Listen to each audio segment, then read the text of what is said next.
श्री राधा कृष्णाय नमो नमः। सर्वप्रथम मैं भगवान श्री राधा कृष्ण के श्री चरण कमलों की वंदना करता हूँ। आप सभी भक्त श्रोताजनों को भी सादर नमस्कार करता हूँ। ग्रंथ श्री श्री राधा रस सुधा निधि से आज हम उस अध्याय का श्रवण करेंगे जिसका शीर्षक है किंकरी की सेवा निपुणता, जो इस ग्रंथ में इस प्रकार से वर्णित है। हे नागरी, तुम ब्रह्मवश श्री कृष्ण का पीतांबर पहन लोगी, तो मैं प्रातःकाल उस पीतांबर वस्त्र को कब उतारूंगी? कुंज में अपनी कंचुकी छोड़ आओगी तो उसे लाने के लिए कब दौड़ी जाऊंगी? कब तुम्हारा कवरी बंधन केश सज्जा करूंगी, छिन्न मुक्ताहार पुनः गूंथूंगी, नेत्रों में अंजन लगाऊंगी, और कब तुम्हारे अंग पर कांत के नख दशन आघातों से पड़े चिन्हों को कस्तूरी सिंदूर आदि रंजक द्रव्यों द्वारा आच्छादित करूंगी। श्रीपाद की स्फूर्ति में श्रीमती के रूप गुण लीला का आस्वादन जितना निरूपम है, स्फूर्ति में विराम आने पर उनकी प्रार्थना की माधुरी भी उतनी अपूर्व है। प्रार्थना करे सदा लालसा अभिष्ट कथा, यह बिना सकली अनर्थ। साधक का इस आदर्श से अनुप्राणित होना आवश्यक है। प्रयत्नशील साधक को अपनी दृष्टि से इस बात पर रखनी होगी कि देहावेश उसके मन को अभिष्ट के चरणों से हटाकर अन्यत्र ना ले जाए। यह योग्यता प्राप्त करने के लिए संकल्प करना होगा। आन कथा ना सुनेव, आन कथा ना बलव, सकली करेव परमार्थ। मेरा ऐसा दुर्दृष्ट है कि राधा कैंकर की उत्मत्ता जानकर भी उसे ग्रहण नहीं कर सका। अनादिकाल के विषयमुखी संस्कारों ने साधन जीवन को अनर्थ बहुल कर डाला है। शरणागति के बिना पथ नहीं। शरणागत साधक के चित्त मन को गुणातीत कर भोजन उपयोगी बना लेना भगवान का ही कार्य है। मरणशील मानव जब मेरे चरणों की शरण लेता है तब मैं उसे ज्ञानी योगी साधकों से भी अधिक किसी विलक्षण गुण से भूषित कर देता हूँ। वह अमर तत्व प्राप्ति के योग्य हो जाता है और मेरी ही तरह चिन्मय प्रेमवत पार्षदत्व प्राप्त कर धन्य होता है। भावपूत अंतकरण में पवित्रता आ जाती है। अभिष्ट के चरणों में मन रहने से मन की कोमलता और सरसता समझ में आती है। राधा किंकरियों के प्राणों में कितनी कोमलता है, कितने मधुमेह है उनके चित्त, उनके मन। तभी तो प्रार्थना है, राधा कृष्ण प्राण मोर युगल किशोर, जीवने मरने गति आर नाही मोर, कालिंदेर कूले केली कदम्बेर वन, रत्न वेदेर ऊपर बुसाव दुवजन, श्यामा गौरी अंगे देवस्वा चंदनेर गंध, चामर डुलाव कवे हरि मुख चंद्र, गाथिया माला तेर माला देवे दोहर गले, अधरे तुले देवा कर्पूरे तांबुले। राधा किंकर के अंतर में आकांक्षा नित्य ही जागरूक रहती है। मुझ जैसे जीव का मन माया के कारण रूखा पड़ा है। यही कारण है कि उसमें सतत विषय वासना की तरंगे उठती है। कब वृषभानुनंदिनी की अहेतु की करुणा होगी? कब वह दिन आएगा जब अपने को उनकी एक दिन किंकरी के रूप में पहचानूंगा? श्रीपाद का राधा दासत्व का अभिमान अति सांद्र है। स्फूर्ति के विराम में रो रहे थे, लीला राज्य में ले चलो। देखते देखते विद्युत की तरह लीला स्फुरन आ गया। निशांत काल है। निकुंज मंदिर में युगल प्रकार निद्रा में मग्न है। सुख स्पर्श मृदुल मलयनिल मंद मंद प्रवाहित है। स्निग्ध समीर के कोमल स्पर्श से पुष्पित वृक्ष वल्लरियों की कुसुम गंध आहरण कर मानो समिरन अपना गंध व नाम सार्थक कर रहा है। पुष्पों की मधुगंध से मत भृंगकुल का फूल फूल पर रस विलास चल रहा है। वृंदावन के कलकंठ वह गकुल का ऐसा मधुर कोमल आलाप है। किंकरियां जग गई हैं। श्री युगल की निशांतकालीन विविध सेवा सामग्री सुसज्जित कर वे कुंज रंध्रों पर आंखें रखकर श्री युगल की असमूर्त सौंदर्य राशि को देख देख कर प्रेमानंद में पुलकित हो रही है। किंकरी रूप में हमारे श्रीपाद ने भी उस रूप माधुरी को देखने का सौभाग्य प्राप्त किया है। वृंदा द्वारा प्रेरित शोक शारिकाओं के मधुर कोमल आलाप से श्री श्री राधा माधव धीरे धीरे जागते हैं और उठकर शैया पर बैठ जाते हैं। निद्रावेश में नेत्र बंद है। प्रभात कमल की तरह मुख माधुरी झलमिला रही है। श्री अंग के अपरूप सुषमा राशि झरझर पड़ती है। विलास विभ्रम के फलस्वरूप वेशभूषा अस्त व्यस्त है। परस्पर के नील पीत वस्त्रों का परिवर्तन हो गया है, किंतु इस ओर उनका ध्यान नहीं। भावी विरह की गहन वेदना से चित्त अधीर है। किंकरिया कुंज में प्रवेश कर तात्कालिक सेवा में आत्मनियोग कर रही है। जलदान, बीजन, तांबूल अर्पण, केश वेश संस्कार आदि सेवाएं।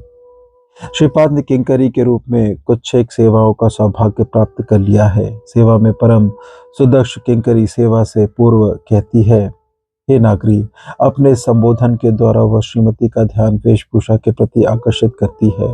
हे नागरी, तुम विदग्ध हो, क्रीड़ा रस पंडित हो, गहन वेदना से चित्त को अधीर कर कहीं असावधान ना होना। सखिया आने ही को है। ऐसी वेशभूषा देखकर वे परिहास करेंगी। विशेष रूप से इस विषय में सतर्क रहना कि घर में गुरुजनों की दृष्टि इन क्रीड़ा चिन्हों पर ना पड़े। ऐसे निगूढ़ संबोधन के फलस्वरूप श्रीमती वेश संस्कार में मनोयोग करती है। धन्य है किंकरी, धन्य उसकी सेवा। साधक इनसे सेवा की दक्षता सीखे, अन्यथा भावमय की सेवा का सौभाग्य प्राप्त नहीं कर सकेगा। श्रीपाद को श्रीमती के केश संस्कार की सेवा प्राप्त हुई है। क्रीड़ा रस के अतिशय से नागरिक का मयूर पक्ष जैसा केश कलाप जटिल हो गया था। किंकरी ने क्षिप्र गति से अपनी उंगलियों से केशों की जटिलता दूर कर दी है। मणि कंक टिका से विशाल मेघमाला जैसे सुकंचित केशों का संस्कार कर दिया है तथा सच प्रस्फुटित अम्लान मल्लिका की माला से कवरी बंधन कर दिया है। रतिरन के अतिशय से मुक्ता माला टूटकर शैया पर गिर गई है। किंकरी ने बिखरी मुक्ताओं को शीघ्रता से बटोरकर क्षिप्र हस्तों से माला गूंथकर श्रीमती को पहना दी है। नेत्रों में अंजन लगा दिए हैं। इतने में ही सखियों ने अंजन से मुंह ढककर हंसते हंसते कुंज में प्रवेश किया। परिहास की शत शत रस तरंगे दौड़ पड़ी। मधुर वाग्विलास एवं आनंदमत अवस्था में सखियों तथा युगल को गृह गमन की स्मृति ही ना रही। वृंदा देवी के संकेत पर विद्या मरकटी ककटी ने जटिला के आने की बात चलाकर भय उत्पन्न कर सभी को घर जाने के लिए त्वरंत किया। तत्पश्चात विदा की करुण लीला सखिया और युगल शोक से व्याकुल हो उठे। निज निज मंदिरे जायते पुनः पुनः दुहु दोहा बदन निहारी।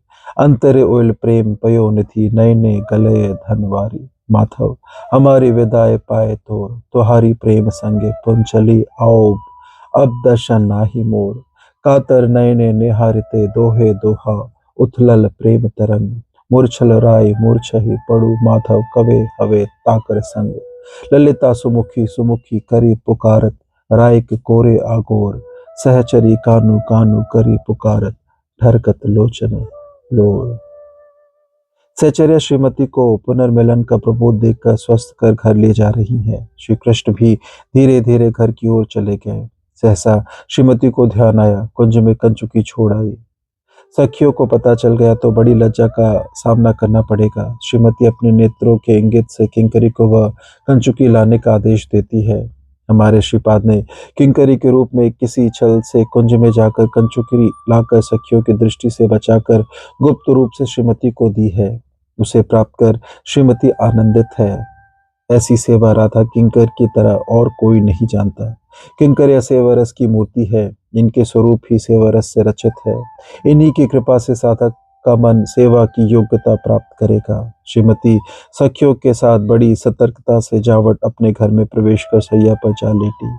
किंकरी ने यथा योग्य सेवा में आत्मनियोग किया। प्रातकाल हुआ। श्रीमती के मुख दर्शन की आशा में मुखरा आई। ओ राधे, अरे बेटी कहाँ हो?